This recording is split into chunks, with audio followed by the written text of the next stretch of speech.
Good morning once again. I'm so thankful that we have an opportunity to study and worship together. If you would, open up your Bibles to Philippians chapter 4. I want to share with you a couple things as we finish this study of Philippians together. As you're doing that, I want to encourage you, especially those that are online, maybe to join us next Sunday as we have a special opportunity for Mother's Day. We're going to have our worship outside. Again, we did that on Easter Sunday, and we're going to do that again for Mother's Day. This time we've got two canopies that are going to come out, and so we'll put those along the edges. We're going to try to save those for those that are older or with small children who just need a little bit more protection from the sun. We will have plenty of seating. Encourage you, if you need to wear a hat, bring some sunscreen to church. It's not usually on our list of things to remind people to do, but please make sure we have preparations. Services will begin at 10:15 as the second service normally does. We will not have a meal afterwards like we did on Easter, thinking that most people will be spending time with their individual families trying to honor their mothers or take care of some other arrangements. So join us for 10:15. Stay for some fellowship. I think it'll be a great time. Second thing I want to share with you is last Sunday, in our second service, we finished up with the video, and we invited our kids in, and when all was said and done, we were pretty much at capacity. And so we're trying to look at ways that we can adjust our numbers.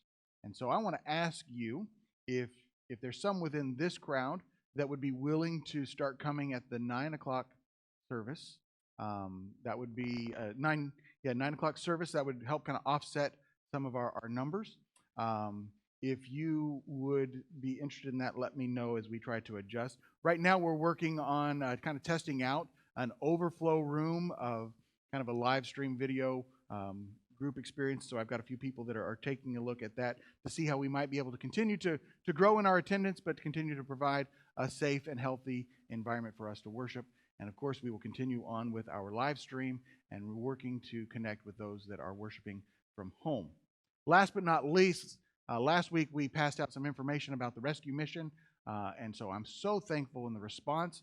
This week our lobby was just filled with clothes and food donations. We've taken that out of the way, so we have plenty of room for us to fellowship this morning. But please look at your bulletin, see the list online. There's some flyers out in the lobby as well if you'd like to participate in that.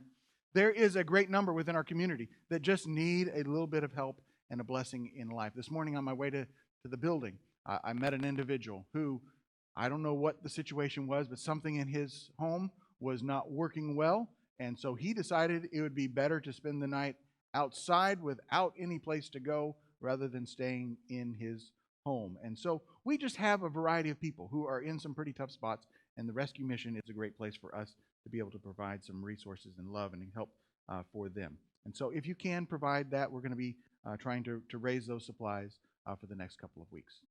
Philippians chapter 4. Look with me real quick at a couple of verses here. We're going to start in verse 4. Paul is going to wrap up this lesson, and he says, "Rejoice in the Lord always. I will say it again, rejoice. Let your gentleness be evident to all. The Lord is near. Do not be anxious about anything, but in every situation, by prayer and petition, with thanksgiving, present your requests to God.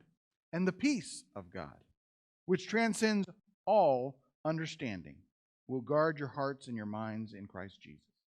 Finally, brothers and sisters, whatever is true, whatever is noble, whatever is right, whatever is pure, whatever is lovely, whatever is admirable, if anything is excellent or praiseworthy, think about such things. Whatever you have learned or received or heard from me or seen in me, put into practice, and the God of peace will be with you." I want to share with you a couple things to help you to see what this is and to really dive into Philippians 4. Let this be an encouragement as we dive into this whole book, as we really try to put this into practice. I want to share with you a couple things that I think are going to be valuable. Number one, if we are going to be the type person who is content in every situation, if we are going to be the type person who is content in every situation, who really has peace in each moment, and who is able to rejoice. I mean, now how many of us would that just describe Monday through Friday, weekends, mornings, and evenings? I mean, we just kind of content in all things, peaceful, And boy, we got something on the tip of our tongue to rejoice about each and every day. Good. This lesson is for you. This is going to help us because in order for us to be that type of person, Paul is going to say there's a couple things you need to do. First thing he's going to say is we must train our minds. We must be purposeful about grabbing hold of our thoughts and our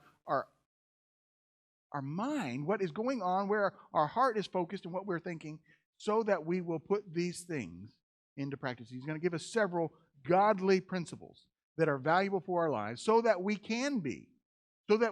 really can be content in each and every circumstance, so that we really can exude peace around those who are in conflict, so that we really do have true things that we can rejoice and proclaim the greatness of God about in our lives. Number one, I want to share with you 4 things. The first thing is that I want us to be able to clear our minds, to be able to have a space where we really listen to our own thoughts. Clear your mind and give yourself a space so you can hear what's going on in your mind. As this chapter starts off, Paul's talking about 2 individuals who are at odds with one another. And we don't really know what the situation is, but they are in conflict. And the way he describes it is they once were walking together. They were all co-workers together. And now there is something that is dividing them. And I don't know if you've had this experience or not, but I have many times in my life in which someone will say something, someone will react, someone will interact with me, and in which way I feel disconnected. I feel discouraged. I feel frustrated about who they are, and we no longer are walking together, and we sort of start going our own separate ways. Have you ever had those experiences? Paul's saying, I want you to pay attention, individuals, people, listen. There are so many times in our life in which we think we're walking together, but what we are thinking is not so right or noble or praiseworthy. It is our own selfish desire. It is our own ambition that is driving us away from our brothers and sisters. And one of the great things that Paul says here is these individuals, their name is still in the book of life. He's not damning them or condemning them, but he's saying we're no longer really walking together, and it's not exuding, it's not demonstrating the spirit of peace that is so valuable.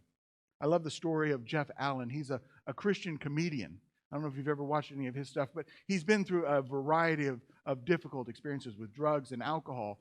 He's come as close to being divorced as possible. And he tells a story about how he and his wife were near separation. They were living in the home together, but never really speaking to one another. And one day he wakes up, and there on the kitchen table is the divorce papers. She never said anything. It just showed up. He almost signed it, except for an intervention that happened in his life. And he meets this man who starts to share with him Jesus and God's Word. And he says, at that moment, I got the chance to be downwind and smell who I really was.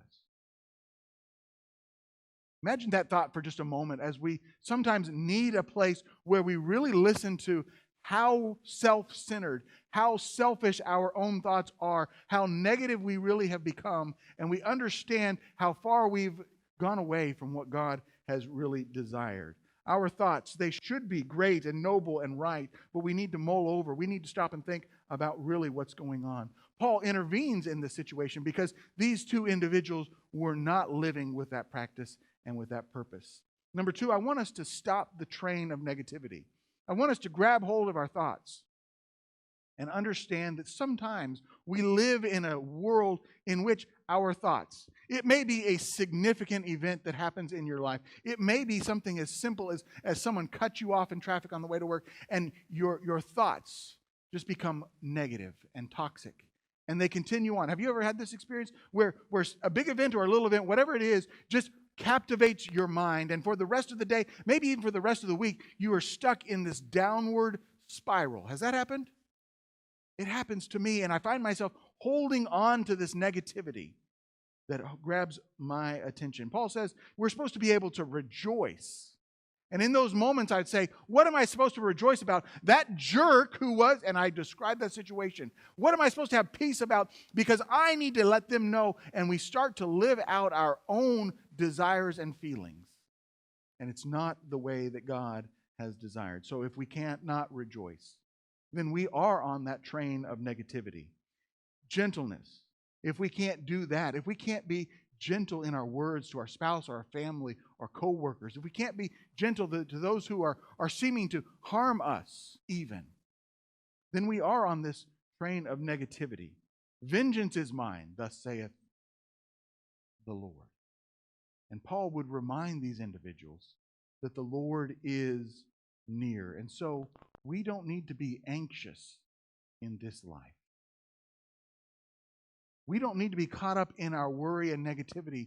Have you ever been in those moments in which you're in the kitchen, you know you have some guests and company coming over in about an hour, and you're in the kitchen and there's so much I need to do. I got to get prepared. I don't know what to do. I don't know what to do. And you find yourself in the living room, and I know they're going to be here in 59 minutes now. 59 minutes. We got to do so much. We got to get together. I don't know. And you walk into the bedroom, and you still have more things that you're supposed to be doing, and you don't do anything as you go from room to room other than spread your anxiety.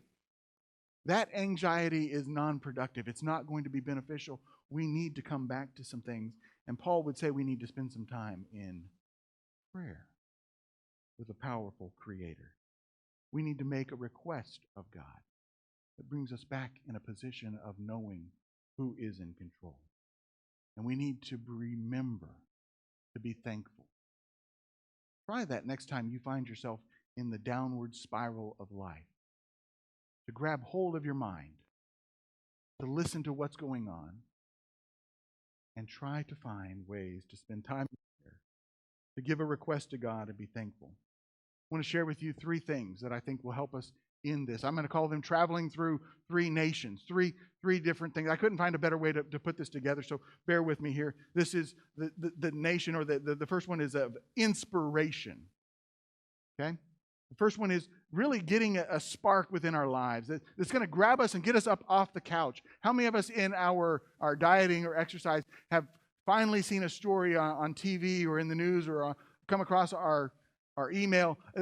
Okay, today's the day. I'm going to get out there and I'm going to go walking. I'm going to go jogging. I'm going to go to the gym. I'm going to do something. It is a moment of inspiration. If he can do it, then I can do it. If they can start the diet, then I'm going to start the diet. And then we get going. Paul says in Philippians chapter 1, verse 12, "Now, I want you to know, brothers and sisters, that what has happened to me, the fact that I'm in jail, the fact that I'm in difficulty, the fact that I'm learning how to be content in any and every situation with plenty or without, I want you to know that all this has happened and is actually serving to advance the gospel." What a powerful way to remind people to take action, even in the difficult moments. The second is this motivation. Inspiration is going to get us to take that first step. Motivation is actually going to defeat those thoughts within our minds. It's going to get us going above what we want to do, our own selfish desire. Philippians chapter 3, verse 10 says, "I want to know Christ and the power of his resurrection." That's the inspiration. Now here comes the motivation. Here comes the self-awareness. And I'm going to participate in his suffering. I'm going to become like him in his death, Paul would write about. The inspiration is going to be that first step. The motivation is going to be keep going, even when my body says, just sit down and rest. Don't go over to involve yourself in this conflict. Don't be a light into that dark world. That's too dark of a situation.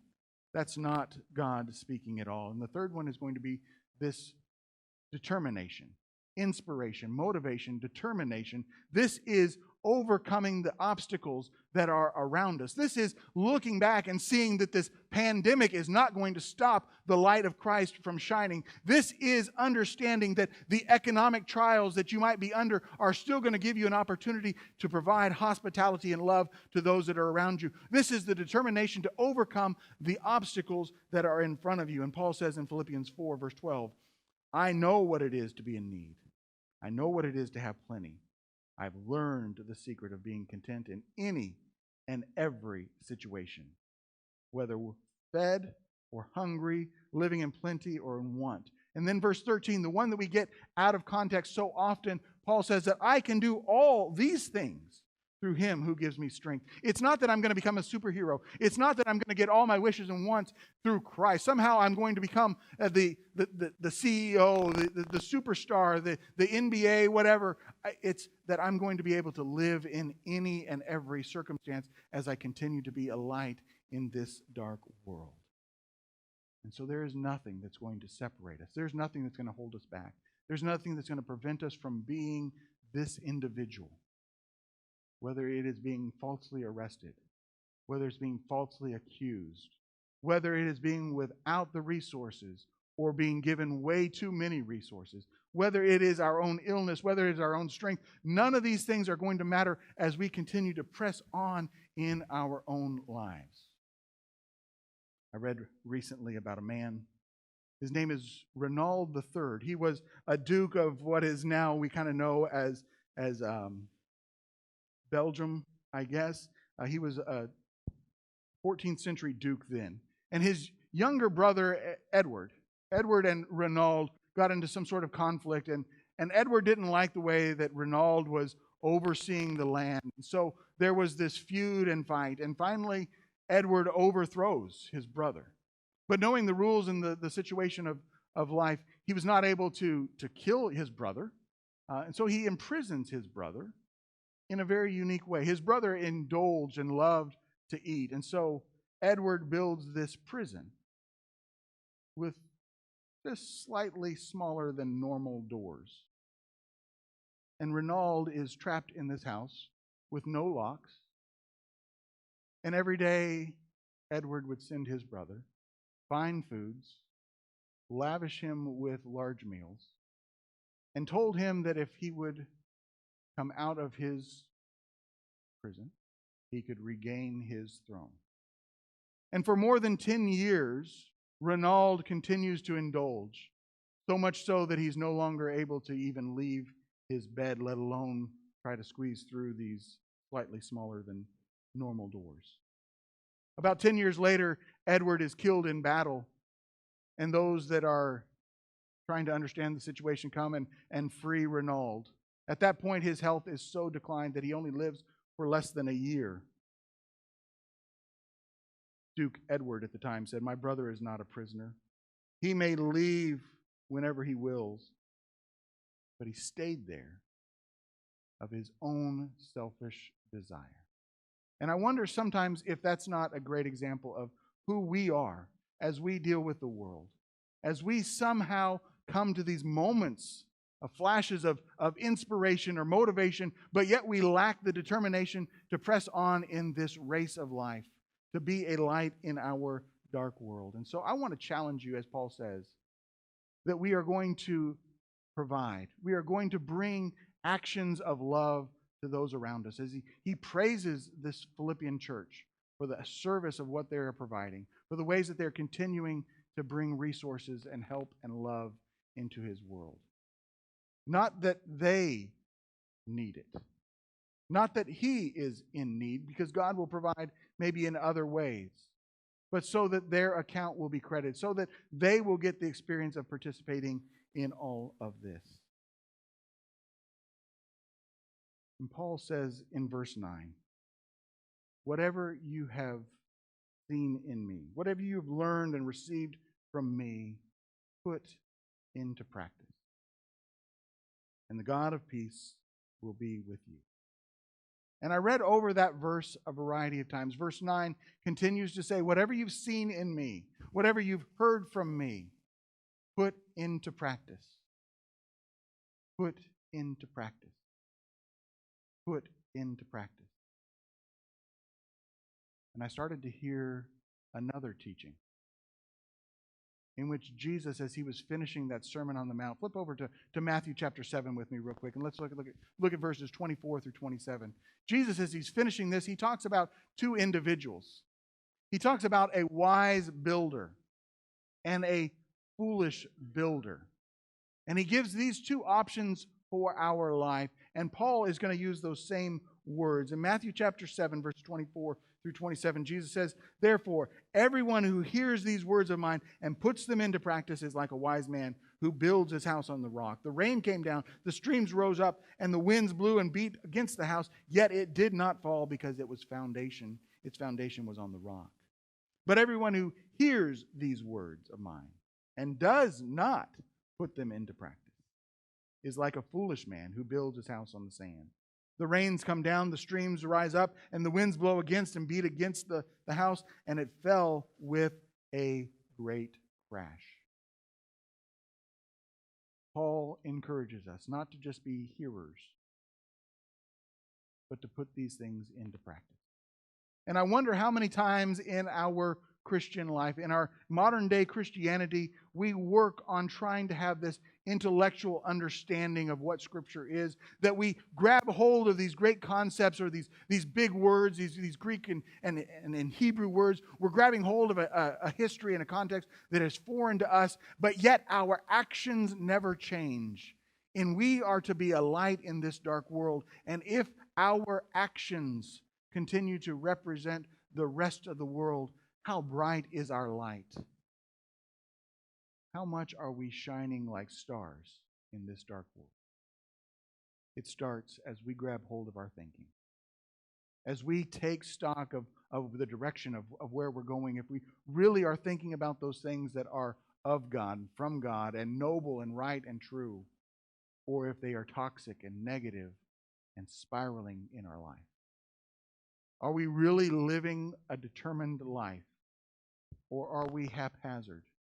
Do we just go with the flow, the path of least resistance? Are we really taking action to demonstrate love to those that are around? This morning, I pray that Philippians will drive you closer to God. It will connect us closer to one another as we strive to be a light in our community.